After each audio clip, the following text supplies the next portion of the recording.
enthusiastic, and the world was our oyster. We were also totally broke. And we decided that we were going to travel to South Africa because the pavements of South Africa, as everybody knows, are lined with gold, and we were going to make our fortune. After very, very small, minimal discussion, we decided that we were going to go overland. It was going to be more fun, it was going to be interesting, and we spent a year planning that trip. We also had a Ford Escort panel van, and we decided that that was going to be the ideal vehicle because we had it. So over the next period, Mike Smith looked at the mechanics of the vehicle and made sure that everything was in good order. And as the time progressed, we gave notice on our house. We started ordering the visas for the many African countries that we would or thought we might have to drive through. And we moved to my grand's because she lived quite close to the Ford agents. Because the last thing that Mike wanted to do was to have the differential serviced. Do I hear anybody asking, what's a differential? It's a piece in a car, and basically it takes the movement of the motor this way to the force of the wheels going that way. Very basic concept, very complex piece of kit. So, we are now at my grand's, and we have 2 weeks to D-Day. Plenty of time. Take the differential out of the van, walk down the road to the agents to be told that the one and only mechanic that actually services differentials has hurt his back and is on sick leave indefinitely.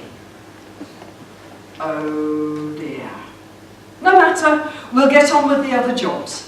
So we put the 2 spare wheels on the back doors, we fitted the bed, put on a roof rack, we put an electric fan on the radiator, we put an oil cooler in the engine, and we did a number of other little jobs. And all this time our visas, the time on our visas is ticking away. After a week we're getting rather nervous about this. And Mike says, this is no good. So he goes to the library and he gets a book on servicing differentials. And he says, we're going to do it ourselves. So we did. He's not a bad mechanic. We did. We put it back and now we're going to test it. And there are 2 things that we're looking for in a differential. It must be smooth and it must be quiet. We drive out of the driveway. Glides away. We look at each other, we smile, and then we drive off, and then the noise started. Oh my Lord. We're going to Salisbury to pick up a few spares. Mike says, we'll drive slow, see what happens. Don't want to spoil it, don't want to make too much energy and heat. So we drive to Salisbury, nice and slow, with this whine like a baby all the way there. And when we get there, it starts snowing! Lovely! We pick up the spares, and we're now coming back. And as we're driving, the snow is coming straight at us, as it does when you're driving. But every time a truck overtook us, the snow started dancing around the windscreen, and the sound of the whining changed pitch, but we hadn't changed speed. What the heck's going on here? So we carry on driving, and Mike says, look at those chimneys over there. That's the answer. What has a pair of chimneys got to do with this noise? He smiles smugly. I could have wrung his neck. Would you like to join me? We get home, get straight out the van, into my granddad's garden shed, and comes back with a tatty piece of green garden string, ties it to the front corner of the roof rack, winds it round the front bar, ties it off on the other side. What are you doing? Oh, he said, it's a helical strake. You know those chimneys, there's like a coil round them, all the way vibrations. When the wind blows really hard, it will dampen the vibrations and actually stop the chimney from shaking itself to pieces. I've done the same thing on the roof rack. It's okay. I fixed it. We're going to be all right. And we were. Thank you.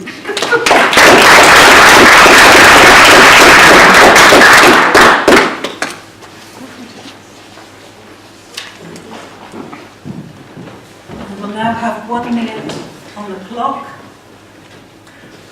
for the judges. Wait. Yeah.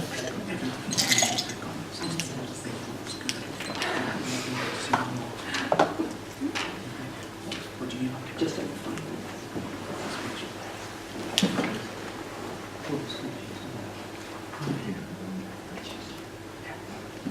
Have lots.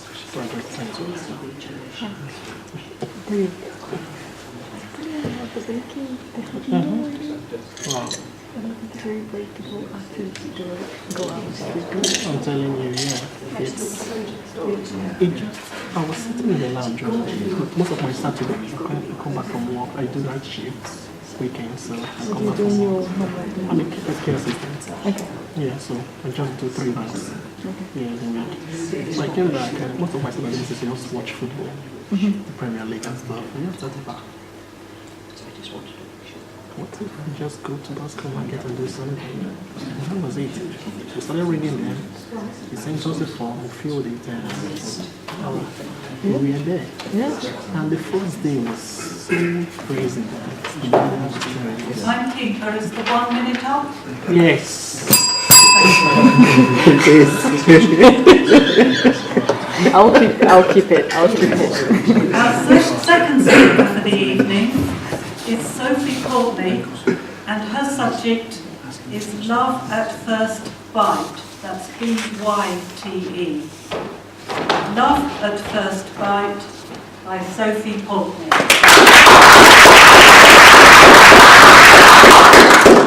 Good evening, Toastmasters, Mr. President, Toastmasters and most welcome guests.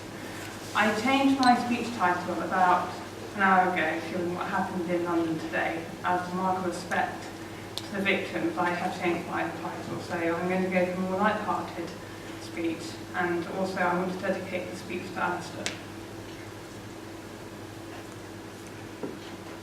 After scouring the internet for hours and hours, I'm a very sad person, but I had found the perfect match. 2 beautiful brown eyes stared at me from behind the screen. I thought, was I doing the right thing? Was this really what I wanted? Is this really the right way to go about things and change my life forever? After loads and loads of emails, backs and forwards, the arrangement had been made.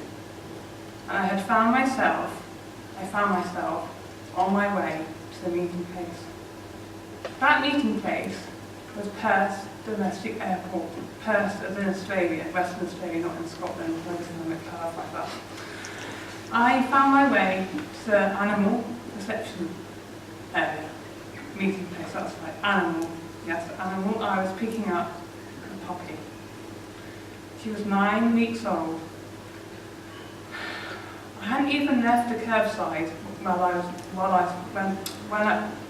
where I was waiting for a limousine. Yes, a limousine. I wanted to get her back to her home in style. I hadn't even been waiting 5 minutes before she escaped from her crate. Bearing in mind that you're not allowed to take out a puppy in Australia before 16 weeks, this was something of a worry for me. But she decided to jump in a flower bed. I should have seen this as a sign of things to come. She was fiercely independent. After all, she was a beagle, and a cavalier. The idea of getting this type of dog was sparked by a card from my sister saying she missed me, and there was a beagle on top of the suitcase, and it said, do not please don't choose a name without me. I thought this was a green light to go and get myself a puppy. No. My parents had advised me not to get a puppy. After all, I was trying to run a business on the other side of the world, a bed and breakfast, no less. But I made my way in the limousine back to Fremantle, where I was running a formal bed and breakfast. To make day I was having a tooth out, but, you know, and I was being put under for that. But I still was determined to go ahead and get the puppy, which I had done. Now you may be thinking why I did what I did.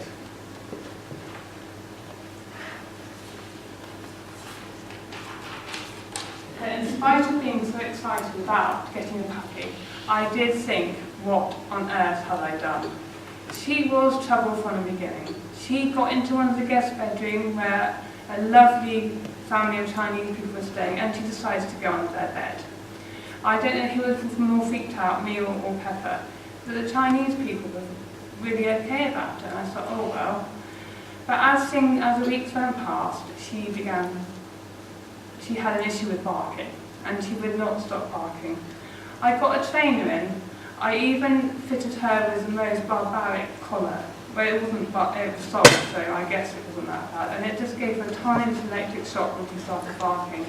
It worked. It did work. I'm not cruel to animals, but I had a complaint from my neighbour, and it was literally the only way to stop her barking. She wouldn't sleep at night. She barked at night. Now with babies, you give them a bottle and hopefully they'll go to sleep. But no, I thought, can I slip something into her water to make her go to sleep? But I didn't. I promise I didn't. I didn't get quite that desperate. My parents even took her off my hands when I came over from England to help me out, which I was extremely grateful for. I took her to the beach. Oh, before I took her to the beach, of course, there was puppy class.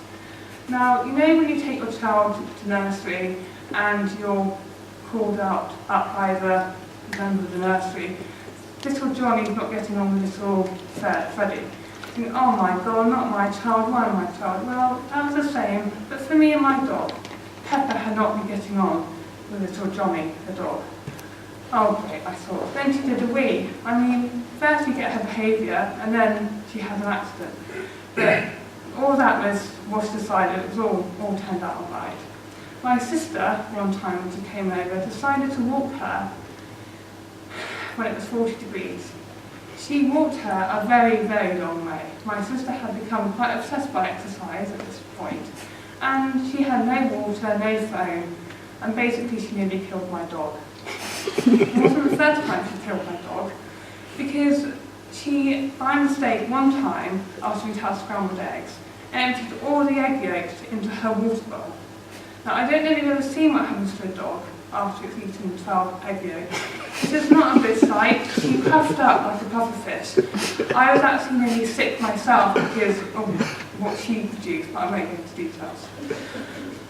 So that was sort of all the yucky side of it. But then she learned to surf.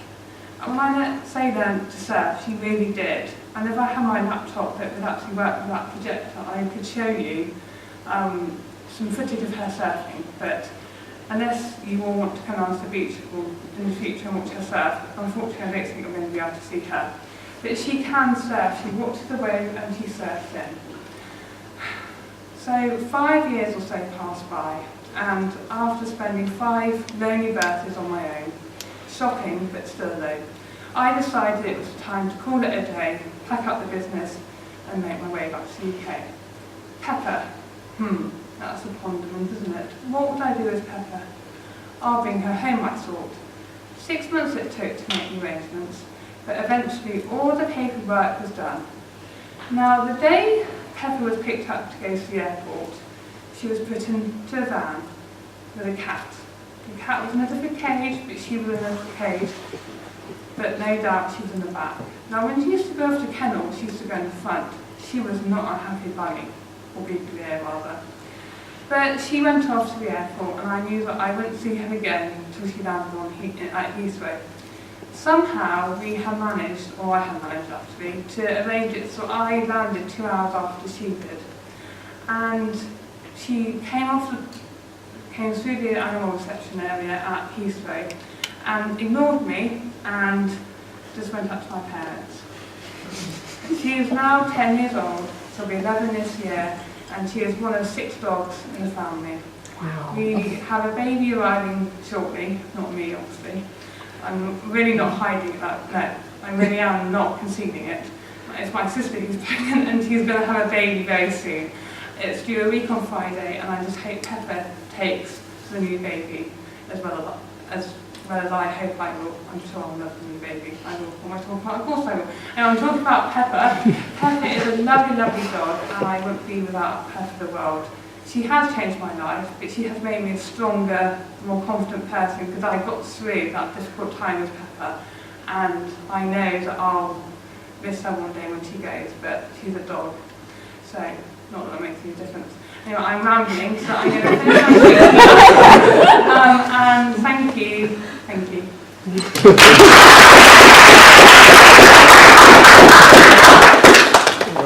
Can we please have 1 minute on the clock for the judges? I will do that. I just want to check. I'm going to zip it. Oh, this is my job. It's I'm directing the time too. So I'm going to come to Boston Market on Saturday and see.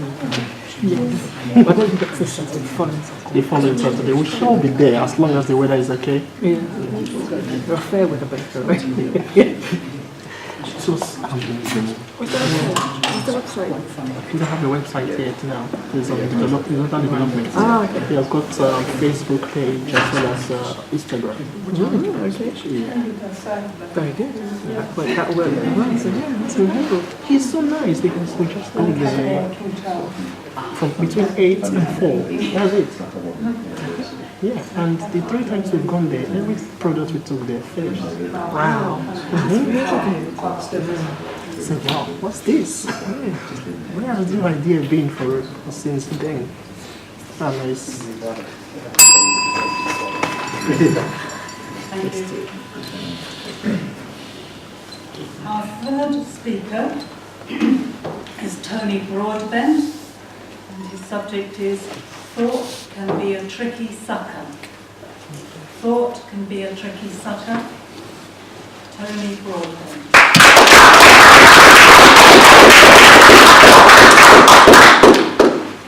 So when I do this, I'd like the guys to stand up and do what I've just done. And when I do this, I'd like the girls to stand up and do what I've just done. And when I do this, guess what that means? stay on this time. Yeah, you got it. Fast learners. You know, you get these kind of rugby songs, but also these, what are they called? Military songs, where they go, I'm going to do da da da da, and then they kind of echo it. Mm-hmm. Yeah. Come on, more enthusiasm, please. Yeah. So we're now back to the guys and the girls and all. Mm-hmm. Okay, guys, ready? Yeah. Because you're up first. I was walking down the road with my brother Tim. I was walking down the road with my brother Tim. We'll try that again. This time they're going to do what I asked. You just stand up and let's have some. Jesus. Okay. I was walking down the road with my brother Tim. I was walking down the road with my brother Tim. When somebody threw a tomato at him. When somebody threw a tomato at him. Now tomatoes are soft and break at the skin.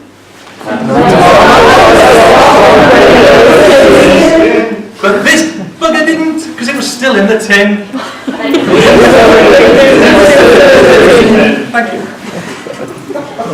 So thoughts can be a trick. I was just trying to lift the mood because I'm a bit flat. My nephew died last Tuesday, 35 years of age, and then Alistair, it just kind of messed with me a little bit. So that was just a lift. Yeah. Oh yeah, sorry. Forget my hands now. They're just mine again. So that's why I just want to lift the mood a bit. So thought can be a tricky sucker. Now what do I mean by that? I mean any situation, including Westminster, including anything, we can think about however we choose, can't we? There's going to be some people that are going to think that the terrorist attack that happened in Westminster, is everyone aware of the attack? Yeah. They're going to think that the attack that happened, the terrorist attack that happened in Westminster, is catastrophic, is traumatic, and is horrendous. There's going to be other people, and this will sound really, really strange and weird, that are going to think it's amazing. Who do you think ones that think it's going to be amazing are going to be? The attackers. Absolutely. Their friends. Absolutely. Every situation is neutral. Every single situation on the planet is neutral until we think about it. That's why thought is such a tricky sucker. It can be so tricky, it can be so deceptive. It's the best special effects department on the planet. There's nothing better. Nothing better at all. Think about sports professionals. I mean, Federer's just won the tournament, hasn't he? Again. If he's in his head thinking about how tense and how pressure and how money, it's got beyond money now, but how, you know, the money aspect, the fame aspect, the records, 18 or 19 is on now, does anyone know? It's a shitload, it's a lot. I'm sorry, I'm not allowed to swear, but it really is a shitload, and again, but it's a lot. If he's there thinking about how many, you know, he's going to hold the record for the most tournaments won, the most Grand Slams, the most everything, guess where he's not? He's not in the moment. He's not in the moment. If Spielberg, as in Steven Spielberg, could have the special effects department, you know, the people that he uses, do the special effects people, if they could do what we can do in the privacy of our own minds, he would be so much better than he already is. I can't not mention Alistair. I can't not. I probably should, but I can't not. If you think what must have been going through Alistair's head when he did what he did, it made sense. It made sense, absolute sense, for him to do what he did.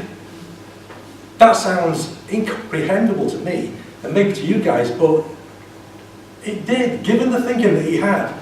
If we had Alistair's thinking when he did what he did, we'd have all done the same. It wouldn't have been, shall I do this or this? There was no choice. There was no choice. I'm sorry about bringing the mood down, guys. I'm just trying to be really, really real and just share what's kind of coming up. But it's just the way it is. Has anyone ever had a time when they're ecstatically happy? I'm kind of hoping there's a few more. What about astoundingly sad? Me too. What changes? Because it's easy to think, oh, well, it's the situation, or the circumstance, or the event, or it's the car, the house, the money, the girl, the jewellery, the weight, the stuff. That's bullshit. It really, really is. It's absolute rubbish. It's never the stuff. It just looks that way. Because thought, once again, can be a tricky sucker. It really, really can. It can make it look so compelling, because all the evidence suggests that's the case. Everything. We filter. We filter. We look at something, we think, oh, well, I'm happy because whatever X is. Or I'm sad because whatever X is. Me getting emotional at the start of the talk is just me thinking about Alistair, or me thinking about my nephew. Because I'm not emotional right this second, and yet I was 2, 3, 4 minutes ago.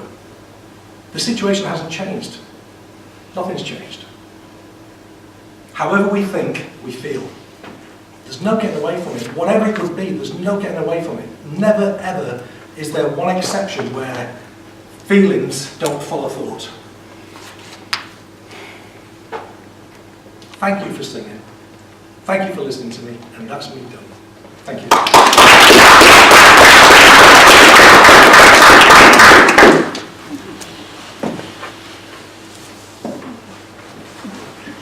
1 minute on the clock, please.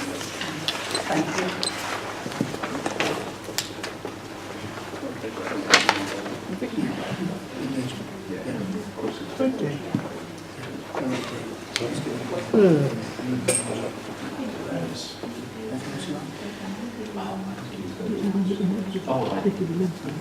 Yeah, I will remember.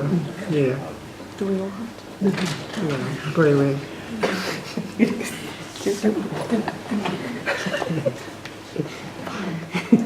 It's a secret. It's a secret.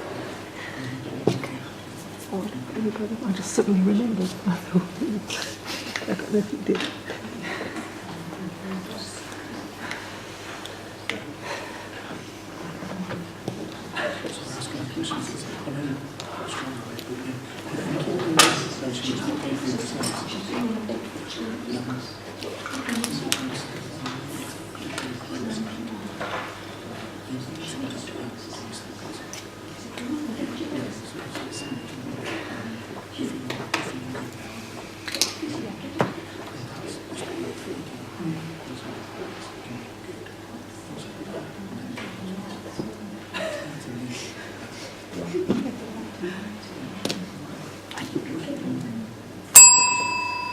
Thank you.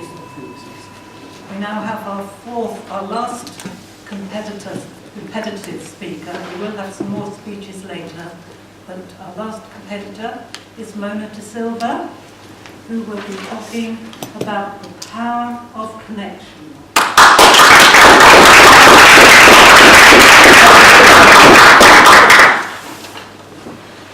Mr. President, fellow Toastmasters and guests tonight,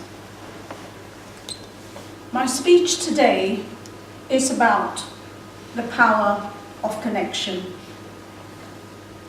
and I am also dedicating it to Alistair. I have to say, I had to change my speech as it was not appropriate what I had originally planned doing, so this is ad hoc tonight. Imagine out there, you've got music going boom, boom, boom, boom, and you've got someone strutting up here, and I'm going to do the blokey bit.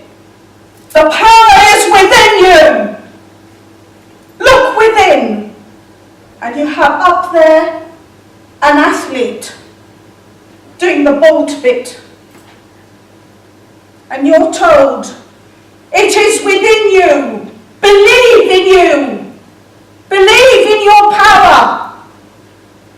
A motivational speaker out there talking to you, telling you you have the power within you.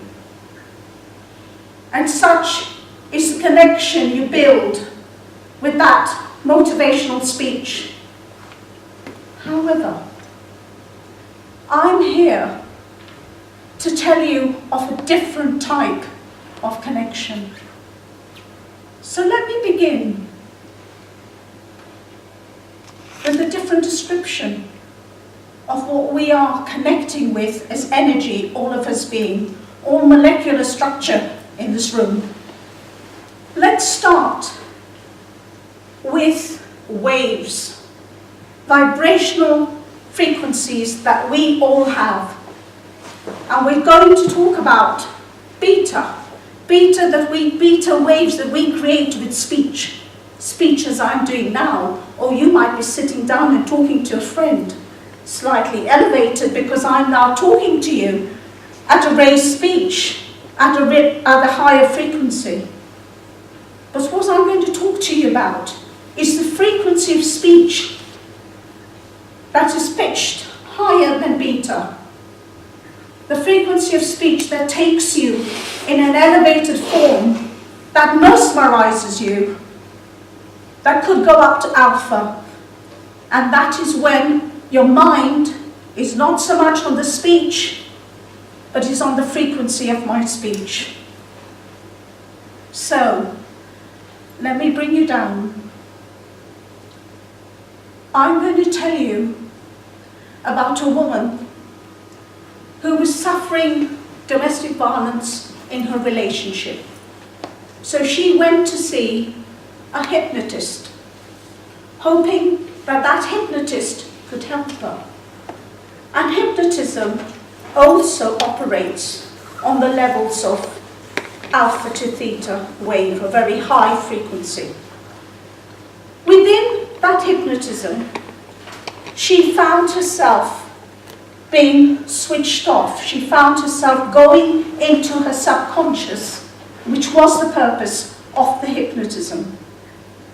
In so doing, he was able to what we call regress soul regression. And she was able to describe her being before she came in human form on earth. And what she talks about is about a discussion with fellow souls like us in a room, having a discussion about what their life has been and what they're seeking to change. It seems to be a soul club. All of them seem to be connected in some sort of way. And what she finds is that she has been having this issue in other lives. And there are people, souls among her, who are going to appear in her life at various points in order to support her on her new journey on earth with what she proposes to learn from and improve and rectify, which is the violent relationships she has had with her partner or partners. So she describes how they're all in this light when she's gone from a past life she's met, and how they're all, after a few days of sort of induction, she then meets up with the soul group and they all discuss their time on earth. So you might say, well, where is this going? The point is that two hypnotists got together and found that there was a common denominator with all of the clients that they had been seeing, and that was that they describe a going away, a meeting when they actually depart in physical form, and there has also been this meeting together with a group of people, souls if you like, because they're not people, they're energies, they're forms that are all together supporting each other. And what I want to pose to you is that all of us in this room here are connected in some sort of way. And I do dedicate my speech to Alistair, because some souls come into our life to teach us something by the very business of being here, because they make us reappraise the moment and our purpose, and they have served their purpose. I believe that Alistair served his purpose to us, served his purpose to me, because it made me reappraise my life and also made me become aware of the synchronicity of lives that are around me and the connection with all of you here tonight. Thank you.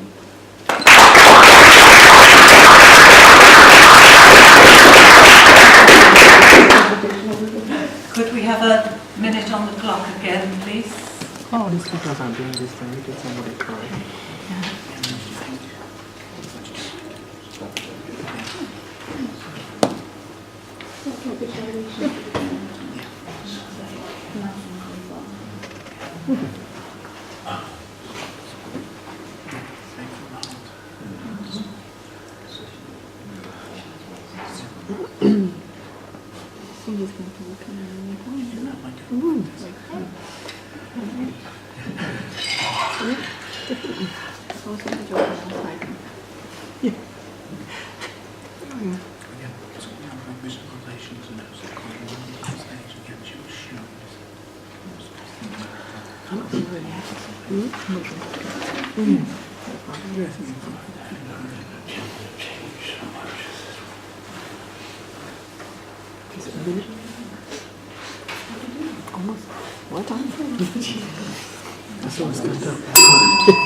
Thank you. I now call on Stella, our Chief Judge, to gather her judges and count us together. Please.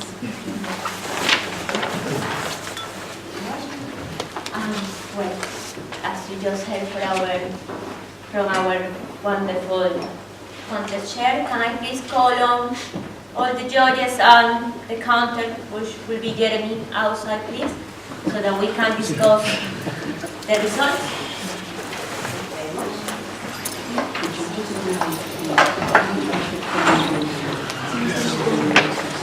You're trying to keep your eyes off the camera. Yes.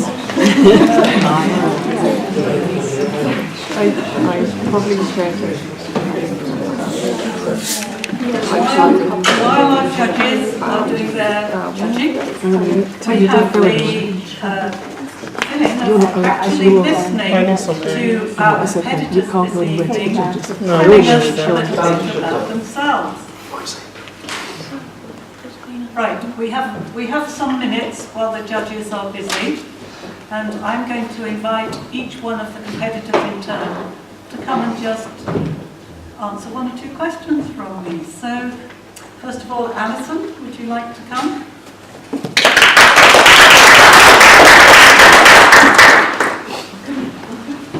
Alison has been in the club quite a few years. She is one of our most experienced speakers and a great lover of table topics. But Something you didn't write down on your little form that I'm quite interested in. Am I right in thinking you live with your mother? Yes. And so, what's it like to live with Mum?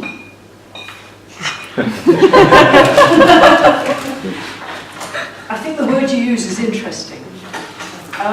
It was a situation of circumstances that when I left, just to explain how this came about, because this wasn't something that I think I'll go and live with your mum. The age of whatever I was, old.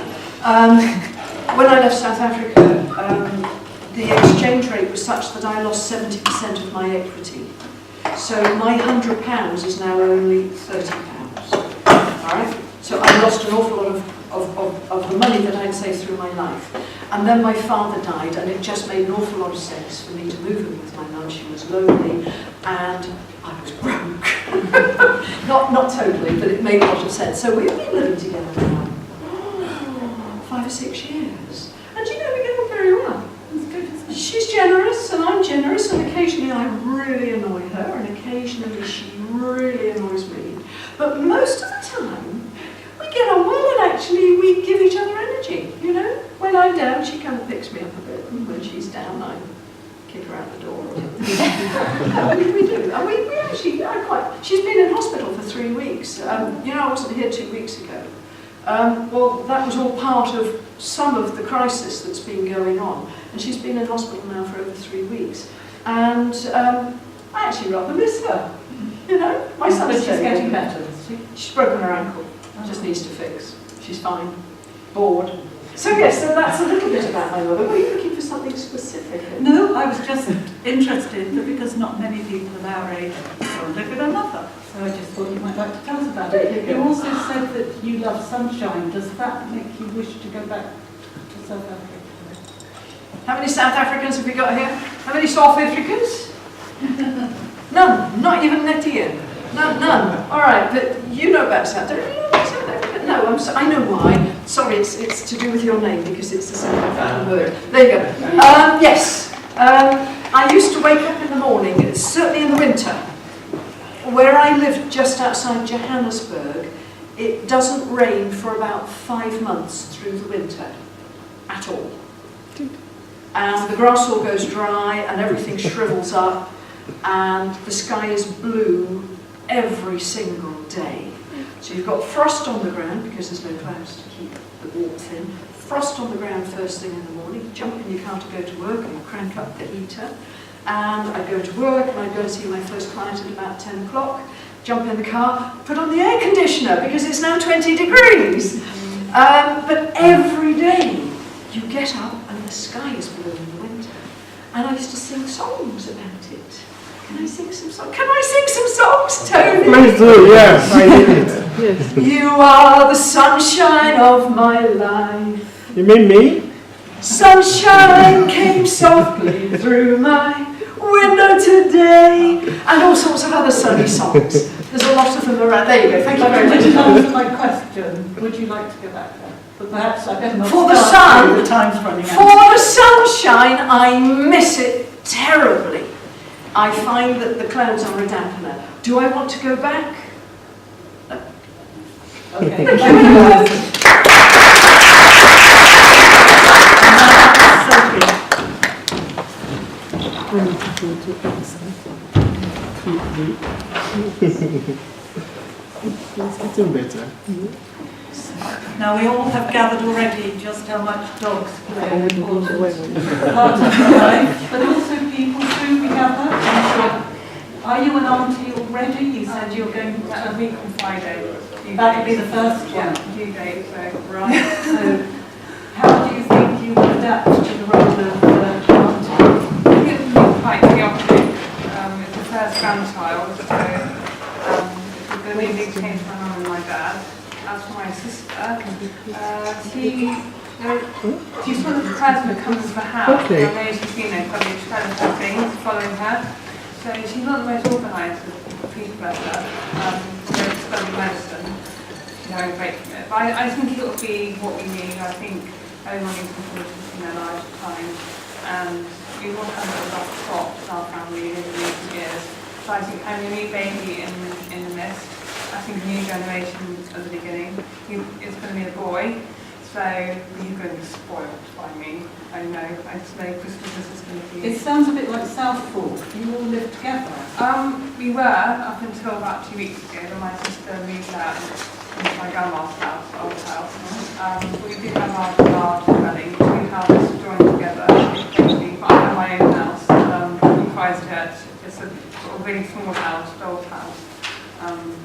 A real doll's house. It's not a pretend house. It's literally a doll's house because it is only meant for really short people, and I stuck my head over under it, under my bedroom thing. But yeah, I think having a new nephew is going to be awesome. I can't remember. So it sounds to me as if you live in a dog's house. Thank you, God. Well, thank you.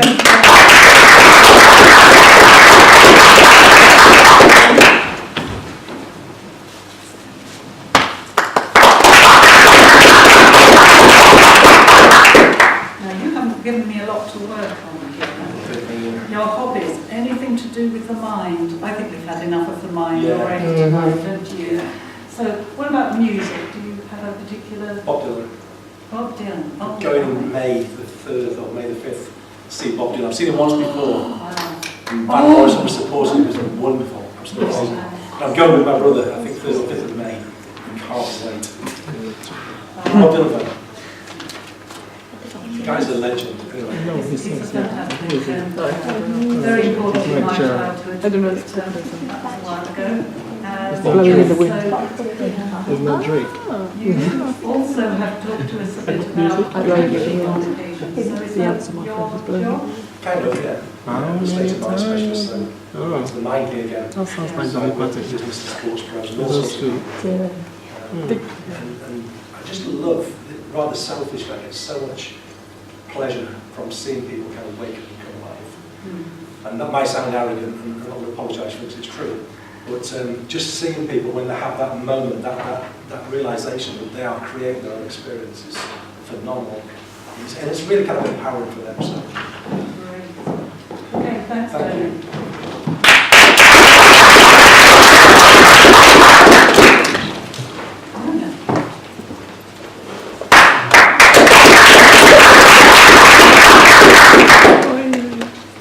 Without wanting to be too much on one theme, you have mentioned that grandchildren are very important in your life. Indeed they are. I have, the eldest one was 8 today, and before I came here, I had spent some time with her with cutting the cake and all of that. So when you have, and twins that are 6, when you have 3 of them scrambling around and you come in here, it's like, oh, I don't have to go to a different type of energy. But they're very joyful. I do love the energy of children. It's like everything that they have to discover, you know, and you discover with them. You also say on the form that, is that you're inspired by floristry? Is that what you put? You are inspired by floristry? Honesty! Honesty!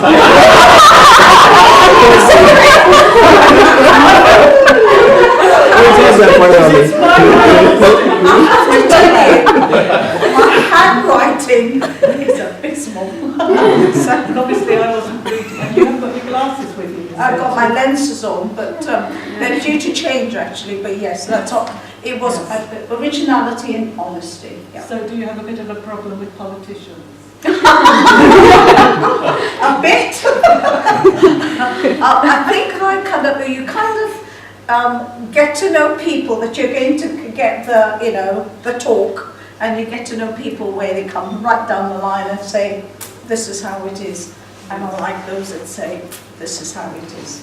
And you don't mind if it's a bit blunt and brutal? Because it kind of makes you stand up and take notice. And I'd like to think that I'm of that caliber too. Great. So this is an honest lady if she ever says anything to you.